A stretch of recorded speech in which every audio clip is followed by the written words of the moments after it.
C'est la première fois qu'il est... Assalamu alaikum wa rahmatullah.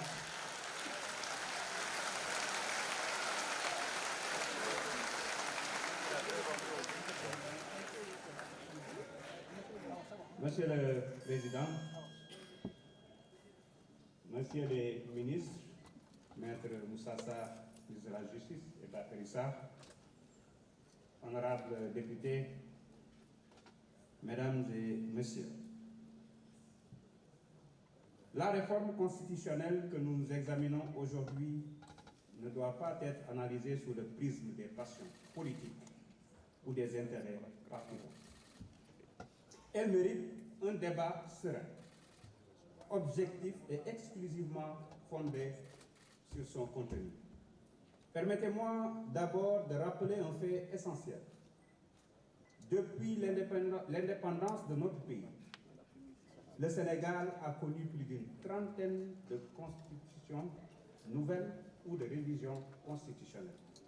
À l'exception des constitutions de 1963 et de 2001, ainsi que des révisions constitutionnelles de 1970 et de 2016, toutes les autres modifications constitutionnelles ont été adoptées par la voie parlementaire conformément à la Constitution.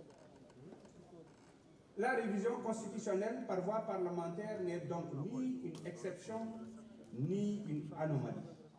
Elle constitue un mécanisme normal permettant d'adapter nos institutions aux évolutions de notre société et aux exigences de notre démocratie. Ensuite, cette réforme n'est pas improvisée.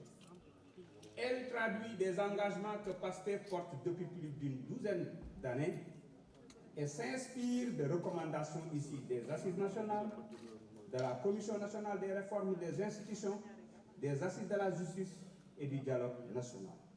Mieux encore, le texte a été enrichi par les observations du Conseil constitutionnel qui ont permis d'y apporter des ajustements juridiques nécessaires. Il a également bénéficié des contributions des députés de la majorité comme de l'opposition dans le cadre du travail parlementaire. Il est donc le fruit d'une réflexion collective qui dépasse largement les frontières d'une seule majorité.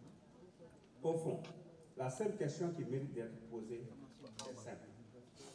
Qu'est-ce que cette réforme contient qui soit contraire à l'intérêt général et surtout à l'intérêt du peuple sénégalais?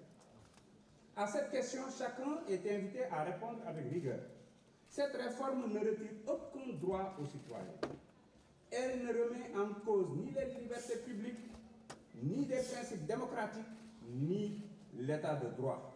Au contraire, elle renforce la transparence à travers la déclaration de patrimoine, consolide les pouvoirs de contrôle du Parlement, modernise notre justice constitutionnelle, clarifie les responsabilités des institutions et améliore les mécanismes d'équilibre des pouvoirs.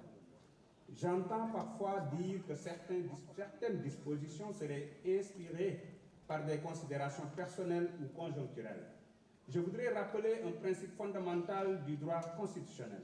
Une constitution est par nature générale, abstraite et impersonnelle. Elle ne s'écrit jamais pour un homme, contre un homme ou pour répondre à une circonstance particulière.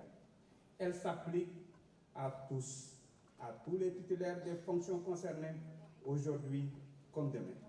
Il est également important de souligner que cette réforme intervient dans un contexte où nos institutions fonctionnent normalement. Il n'y a ni crise institutionnelle, ni vacances démocratiques. Le gouvernement gouverne, l'Assemblée nationale légifère et contrôle l'action gouvernementale. C'est précisément parce que nos institutions sont stables que nous pouvons les améliorer avec sérénité. Mesdames et messieurs, notre responsabilité n'est pas de défendre des postures. Notre responsabilité est de construire des institutions plus fortes, plus cohérentes, plus transparentes et davantage adaptées aux attentes de nos concitoyens. Il est également important de rappeler que notre Constitution prévoit clairement la suite de la procédure.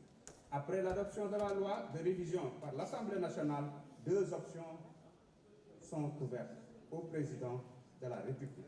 Soit il promulgue la loi lorsqu'elle est adoptée à la majorité des 3/5 des suffrages exprimés, soit il décide de la soumettre au référendum. Dans cette seconde hypothèse, le peuple sera appelé à se prononcer exclusivement sur le texte adopté par l'Assemblée nationale, sans qu'aucune modification ne puisse être apportée.